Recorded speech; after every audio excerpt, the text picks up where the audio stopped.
Oh, boy, we got a lot to talk about.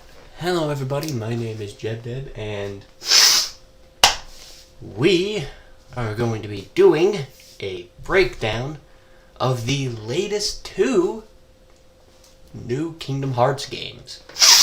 One for good old mobile here, and the other, I'm assuming, for next-gen consoles only.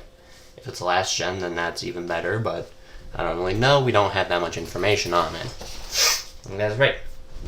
Kingdom Hearts 4 is coming out. We don't know when. All I know is it's a thing. And the mobile project, Kingdom Hearts Missing Link, which seems to be a more so continuous follow-up on the whole Unchained Key Dark Road storyline. So that is going to be very interesting because it's on mobile, but it's not in the same style as Kingdom Hearts Union Key and Dark Road. I mean, let me show you some stuff from the. I mean, look at this. This is from the trailer. Look, this looks absolutely nothing like it. This is probably what the in-game, you're going back to Scalad Kalem, but you can see the missing link. There's what the game looks like.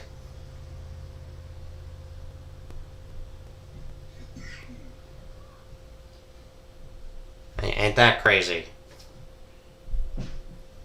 And it looks like it's more so kind of based off of Kingdom Hearts 3 a little. With the combat. I mean, if we watch closely.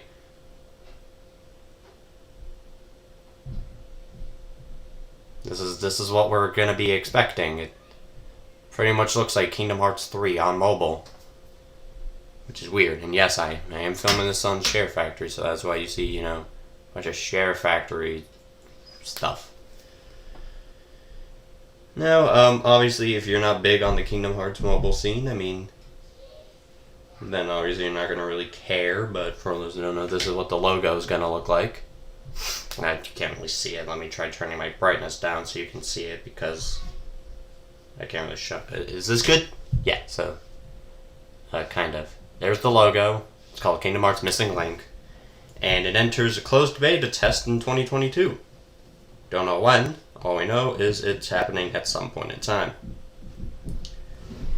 Now, hold on, sneeze. That is something I'm not particularly all that really excited for. I never really cared much for Union Key. I did sink a few hours into it, I can't lie, but in terms of like hype levels and whatnot and how fun the game was, I did not care for Union Key, so I do not care for Missing Link. Although I wonder if Missing Link is going to be free like Union Key, or if it's going to be pay to play. I do not know. All we know is it's entering closed beta testing at some point this year. But now, let's get into the main juicy topic here. Kingdom Hearts 4. This is Sora in Kingdom Hearts 4.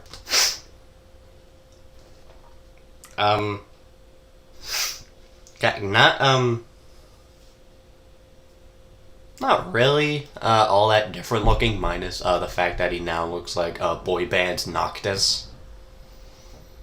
I'm about to spoil the ever-loving fuck out of the secret ending in Kingdom Hearts 3, so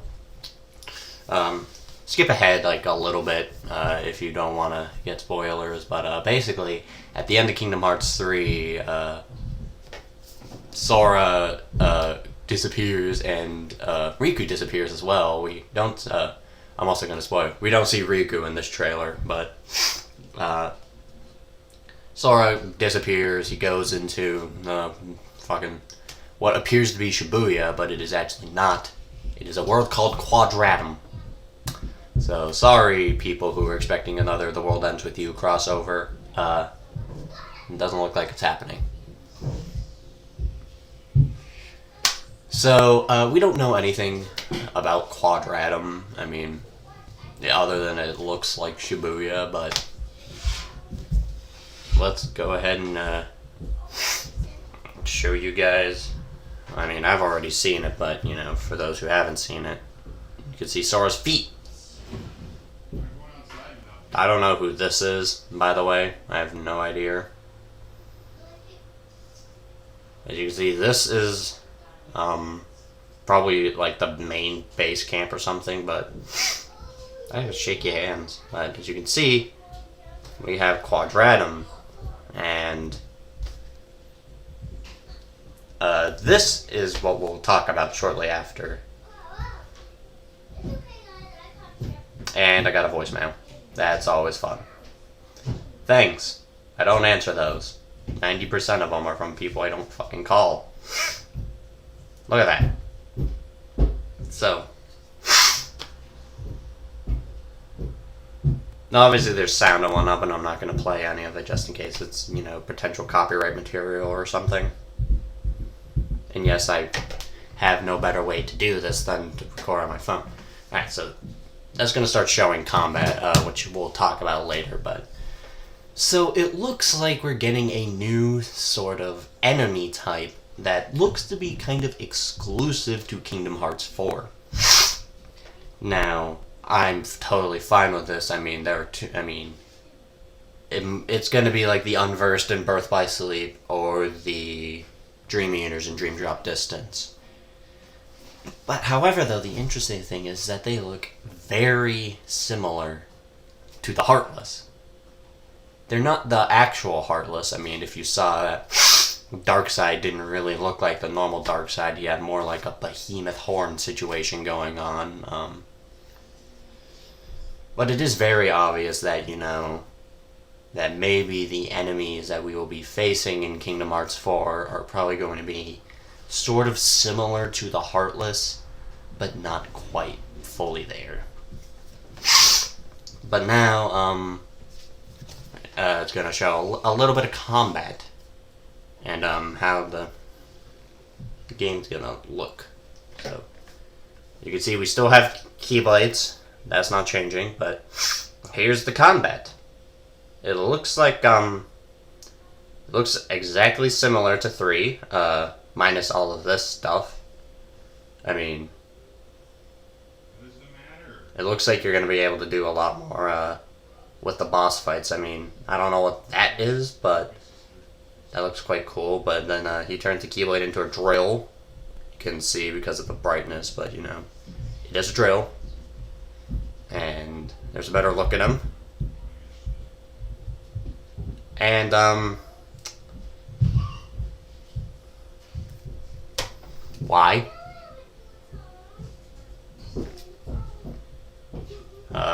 I feel like, we should, you know, stop using Organization 13, and everyone was wondering, this is the Kingdom Hearts 4 logo.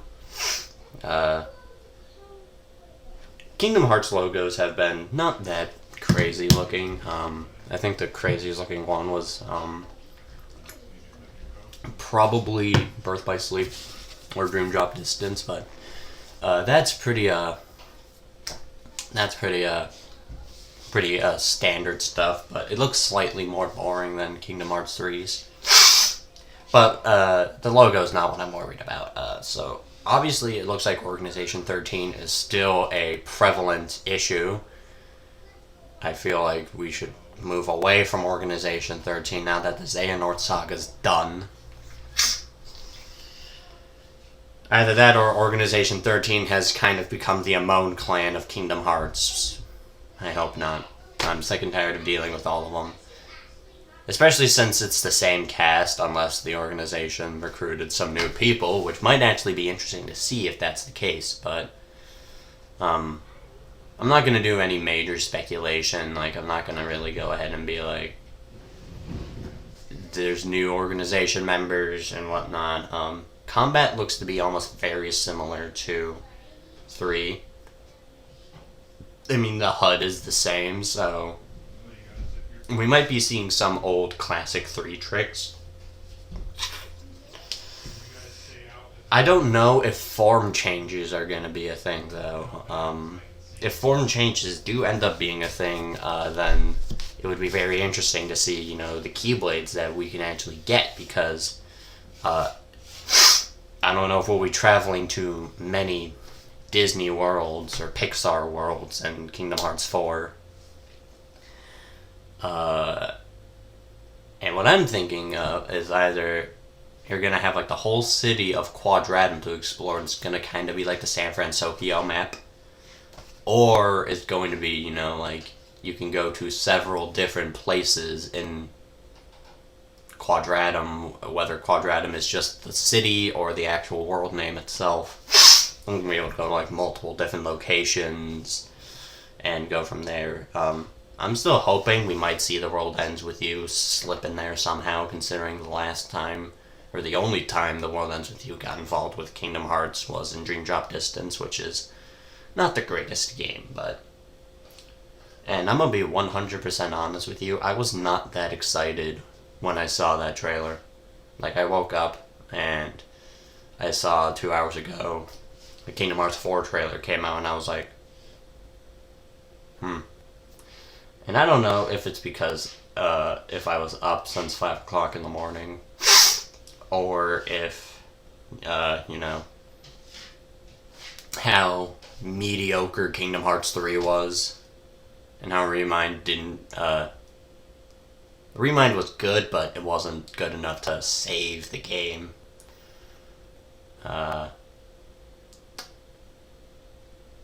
But, I'm thinking, it's a combination of both, but I was really not that excited when I saw Kingdom Hearts 4. It's not because the Sora's design, I don't care for it. It's very clear, though, that they're trying to do something a little bit different with Sora, make him more human-looking than his previous incantations with his spiky hair. It's very clear that they're trying to do something, more normal-looking. Riku is there as well. At the end of Kingdom Hearts 3, you see both of them in there. But we didn't get to see Riku.